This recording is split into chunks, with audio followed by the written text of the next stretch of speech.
Welcome back to my channel. And ako ulit at nagbabalik na si Mama RN. Alam ko na on and off tayo, no, na nawala, bumalik, nawala ulit. And ang year 2023 talaga ay napakadaming nangyari sa amin, sa akin, sa family namin, and dun sa talagang mga follower ko. Kung alam niyo naman, di ba, my father-in-law just recently passed away, no? And biglaan, kasi wala siyang ever since na sakit before. Hindi naman din siya complain of anything before. So everything is just so quick, no? So lahat kami nabigla and hoping for the best, pero yun na siguro yung time niya with Lord, no? So medyo naging mahirap, but time will heal, no? And that was last year, November. And ito nga, it's been a while. It's already February. And 2024, year 2024 na, another year na naman. At malapit na tayo mag third year here in US. So, naisip ko na I think kaya ko na ulit mag-vlog. And na-miss ko rin kayo, no? So, umpisahan natin ang pagbabalik vlog with a new family member. So, kung napansin nyo ang aming holiday photo, ay meron kaming new family member. And finally, meron na akong bunso at baby girl. And her name is Jasmine. So, ito, ipapakilala ko siya sa inyo, okay? Jasmine! Come here, come here, come here! Come here, hi, come here. Oh, baby girl, yan ay. Oy, oy, oy, oy. Hi, say hi. Hi, everyone. My name is Jasmine. I am the new family member. Gigil ako dito sa bibing to eh. So, this is Jasmine. Oops. Dito tayo. Ayan. So, this is Jasmine. And she's a Havanese. Nakuha namin siya sa Amish family. So, prior birthday ni Bagets, hinihiling na talaga ni Bagets. Unang-una sa lahat ang hinihiling niya ay kapatid, no? Pero, hindi natin siya mabigyan. And so, humihingi na lang siya ng puppy. Baby, wait lang. Dito ka.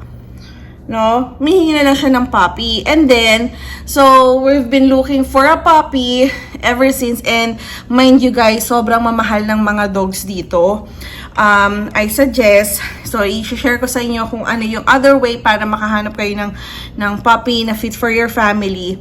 May mga rescue dogs or mga sa adoption center na pwede nyo ring i-check kung meron kayong mga dog doon na pwede sa family nyo and sa lugar nyo. Kasi especially with apartment living, hindi lahat ng nasa apartment ay pwede yung ganong aso. Okay? So as much as we want to adopt or to get rescue dog, we are living in an apartment, hindi, may mga type of dog na hindi allowed dito, no? Lalo na yung super big dog and may tinatawag sa mga aggressive dog, no? And so, ang fit for the apartment is itong mga gantong, oh, sleepy na ikaw. Yung mga ganitong lap dog, toy dog, mga ganyan. Okay, so si Daddy, naghahanap siya ng mga aso during the time para sa birthday sana ni Bagets. And kaso, and mag-ingat din kayo guys, kasi kami noon, muntik kaming, ay hindi naman muntik, kasi alam talaga namin, nalaman namin na scammer siya. So mag-iingat kayo, maraming scammer, even sa, sa pagbebenta ng mga puppy, or mga for adoption na ganyan, no? So make sure na try nyo na makipag-communicate via video kung talagang legit sila or totoong tao yung kausap nyo. Hey! Nagpa-vlog si Mami. Hi! Say hi! Ayun. So, and then, ito, nung nalaman namin na yung about sa Amish family na to, biglaan lang din kasi sakto si Daddy may fina-follow na website. And then, inaay niya na to ng matagal. Then, tinry niya kausapin and sabi niya, no, bibing. Maayos kausap, mukhang legit naman. And, medyo nag-alangan kami kung legit tong Amish family kasi, binebenta nila to ng mura. Like, sobrang mura. Ang dogs dito, guys, if you are looking for talagang mga high-end or mga champion line na dog, nasa thousands ang mga aso dito. So, better kung makakuha ng rescue dog or sa mga adoption center. But, may iba rin na mga tao dito na particular kung galing daw ba sa puppy mill or not, ganyan, 'di ba? So kami naman hindi kami particular with that kasi ang naisip ko naman, okay, anong mangyayari din doon sa mga dogs sa puppy mill, 'di ba? Kawawa din naman kung kumbaga parang we are trying to rescue din yung mga dogs na nasa puppy mill kung puppy mill nga sila, and mahirap din magtansya or makalocate kung galing puppy mill ba yung dog or what, 'di ba? Ang mahalaga is atin naman sa Pilipinas, 'di ba? Parang wala nga tayong gantong breed eh, 'di ba? Kahit ano lang, Aspin. So, like yung dog namin sa Pilipinas, lahat ng naging aso namin ay puro Aspin lang. Hey, baby. Puro Aspin lang. So, kami, okay lang kahit anong klaseng aso. Wag lang yung, basta yung mag-fit nga sa family and mag-fit sa apartment. Kasi nga, hindi lahat ng dog ay pwede sa apartment. So, anyways, nakuha namin to. It's a 3 hours away drive. Bago kami pumunta doon, bago kami nag-confirm ng transaction, nakipag-video chat muna kami to make sure na talagang legit sila, hindi sila scammer, hindi maubos yung masayang yung oras namin i-meet sila, di ba? And then, ayun, legit naman sila. Pumunta kami at hindi kami makapili during that time kasi marami siyang mga kapatid. So, marami siyang kapatid. And then, sabi namin, mamimili na lang kami pagdating namin doon. So, pagpunta namin doon, ito talaga yung napili ni Bagets, ni Kuya Marty, no? Kasi, very, very sweet to eh. Very, very sweet yan si Jasmine. And supposedly, it's for Kuya Marty, no? Kaso, parang naging si Mami ang naging alpha niya. So, Havanese is like a Shih Tzu, hindi lang pango. Curled ang buntot. And then, very, lapdog siya. So, very, very sweet. Lagi lang nakadikit sa inyo. Ayun, yun mo pasasabi ko. Sobra tong laging nakadikit sa inyo. Ayan. Hindi nagsished. Because hindi siya fur. Hair siya. Hair yung buhok nila. So, paano nyo malalaman kung nagsished yung aso or not? Is kung fur or hair yung dog. Okay? What else? So, ano pa ba sa kanya?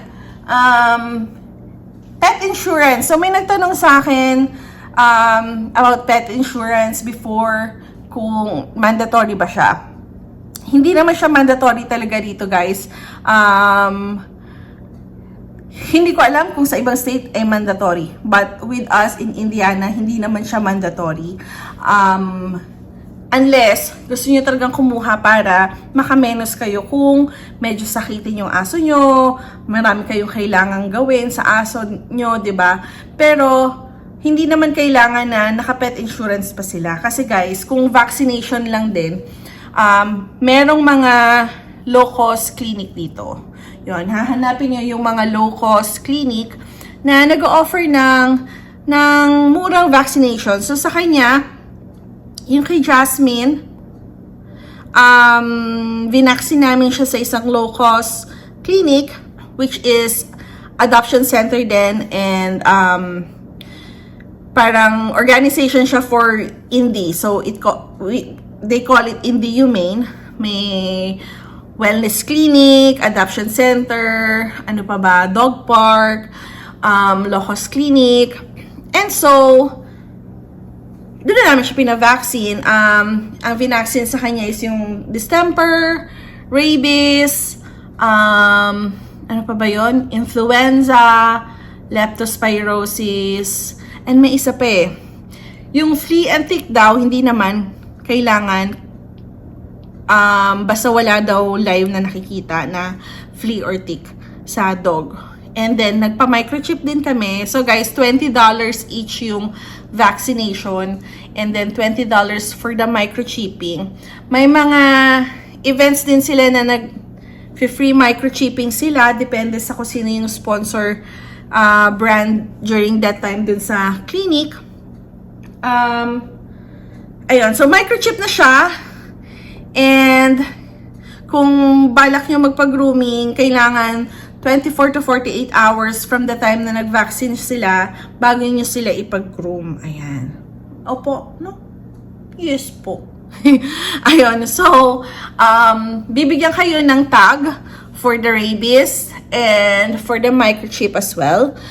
And yung collar with tag, kailangan yun laging nakasuot sa kanila kapag lalabas kayo or somewhere. Na dahil winter guys dito ngayon, natry lang namin once na lumabas sa park, pero hindi niya kinakaya sa sobrang lamig kahit naka-sweater na siya, no? And I tried to buy shoes for her, kaso hindi siya makalakad. Ayaw niya nung shoes. So, no. Nakuha namin siya noong December, and she is currently 6 months na. And sasama namin kayo mamaya kasi ay first grooming niya. So, hindi naman siya matatakotin sa pag naliligo kasi naliligo naman na siya dito sa bahay. Weekly siya naliligo. And she likes taking a bath. Nagbabrush din ng hair. Ano pa ba? Usually pag kumukuha kayo ng pet, kasama na yung crate nila, one toy, and a bag of food. Yun yung nakuha namin nung nakuha namin to para sa transition ng dog food. So, initial na dog food niya is yung, ano ba yun, Taste of Wild. Pero, nagpalit na kami ng dog food kasi may lumabas na parang announcement dito about mga recall ng mga dog food. So, dun sa listahan, kasama si Taste of Wild. And para lang din sure, no? So, nagpalit na kami. 2 Hills. What else? Puppy train na siya. What a good thing with Havanese. Smart, very smart dog daw sila. And ako kasi guys, hindi ako matrain na amo talaga ever since kahit yung mga aso namin sa Pilipinas. Sabi ko kay daddy na siya na bahala dun sa pagtitrain. Pero guys, nung nakuha namin to si Jasmine, tinatry ko naman maging good parent. And in 2 weeks guys, natuto na siya, napati-train na siya. May mga accidents pa rin naman, pero alam niya na yung area kung saan siya magpupoop at wiwiwi. Diba? And, yun. So, medyo naging madali. Guys, yung transition kasi talaga sabi ko, nako, ako na naman iintindi ng aso, paglilinis, ganyan. Pero with her, hindi niya ako pinahirapan. Ay, ano? Oh, baby, ano? Yan. So, tinutulungan naman din tayo nila daddy, nila Kuya Marty. And, tinatry ko rin na itrim yung hair niya sa mukha. Kasi, ayan o, minsan di na siya nakakita. Pero gusto ko kasing ipa-groom na siya yung haircut talaga ng teddy bear haircut. Yun yung gusto kong ma-achieve for her. So, gusto ko lang i-maintain yung sa tenga niya kasi kulot yung dulo. Very cute. Ayan o. So, gusto ko lang i-maintain yung sa tenga niya. And then, teddy bear na everything. Pwede na nilang i-shave yung iba. Ayan si Jasmine po namin.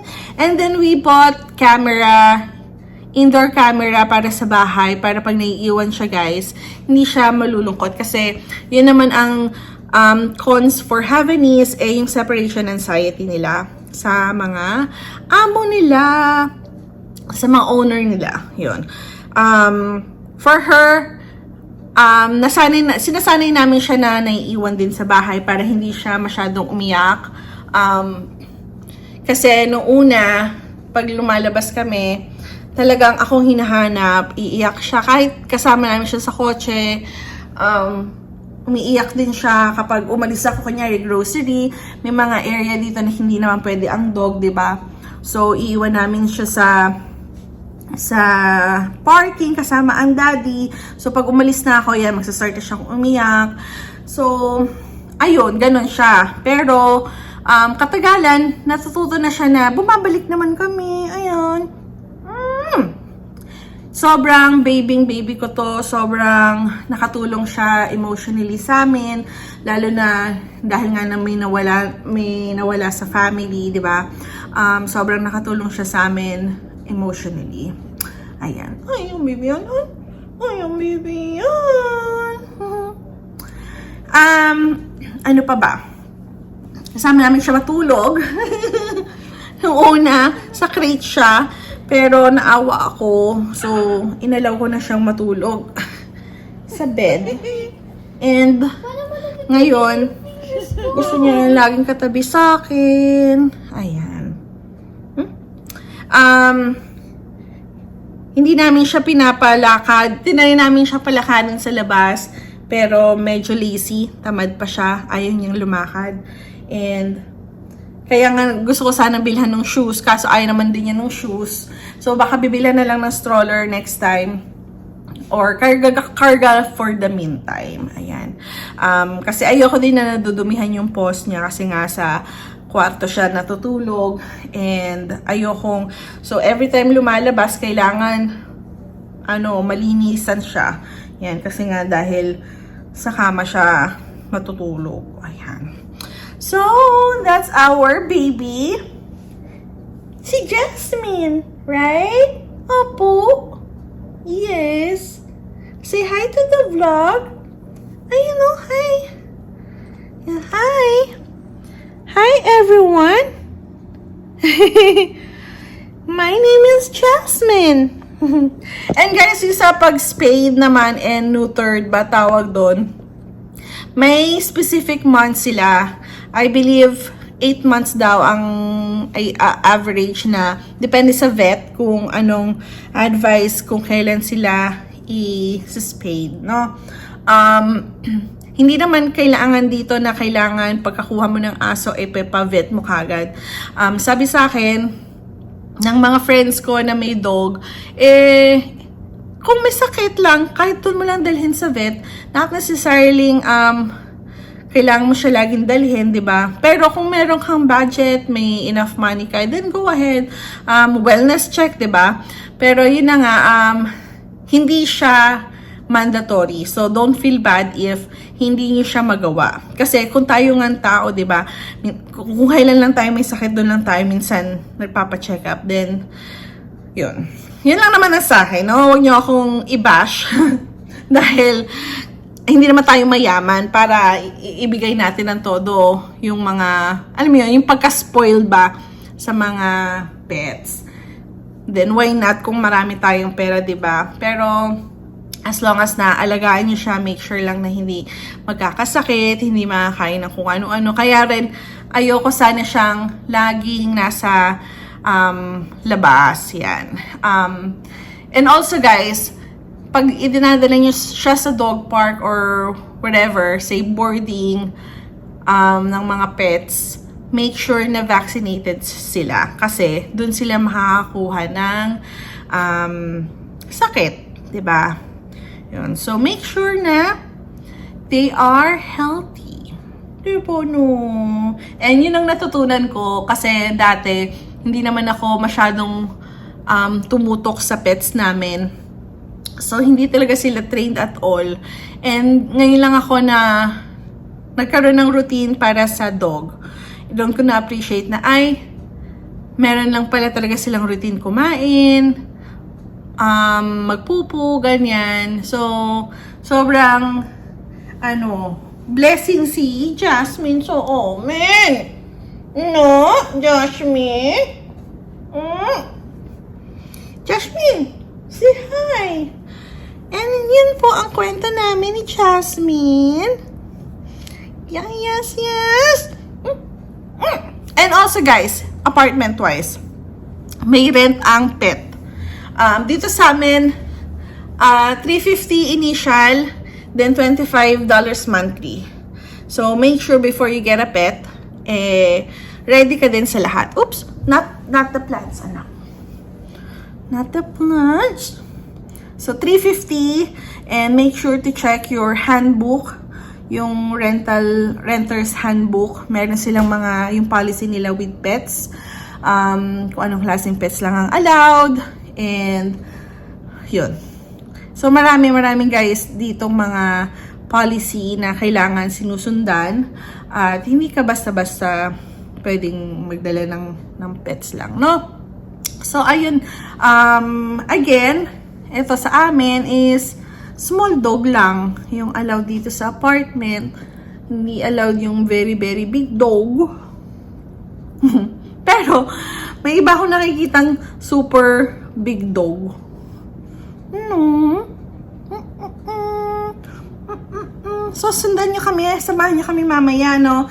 Sa pag-grooming dito. Dito guys, ang hirap din ng pagpapag-grooming kasi yung appointment sobrang fully booked agad-agad. So, may iba na mga grooming shop na may app, sariling app. May iba naman na itatawag mo lang, ganon. So, tingnan natin, no? Mamaya. Magpapasalon si Bebeng? No? Mag-haircut si baby namin. See ya! Say hi! Ayan yung mga toys niyang kinalat niya. Yan yung bed niya na ayaw niya namang gamitin. Jasmine? Jasmine, asan si Fau? Asan si Fau? Yung kanyang cookie.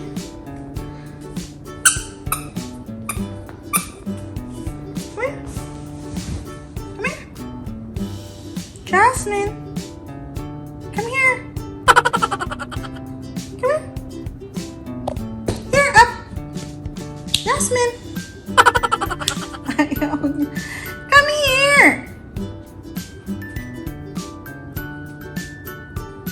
Ay, sus. Sleepy ka? Sleepy yung baby. Fetch! Fetch! Fetch! Come here! Up here! Jasmine! Give it to me! Yeah, so that's our Jasmine. Jasmine! Grooming time!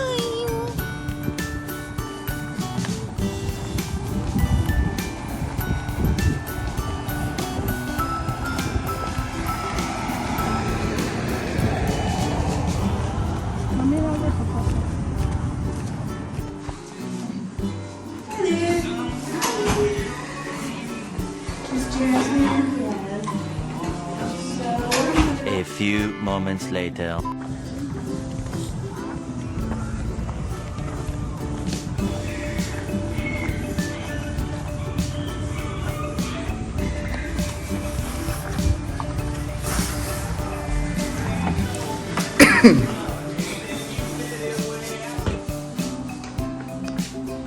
And then here's this if you need this to take her home with. I don't know, she hadn't filled it or anything like that, so.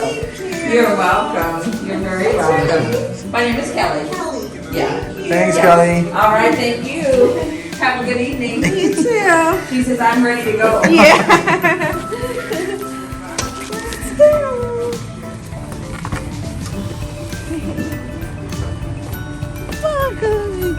si baby Jasmine.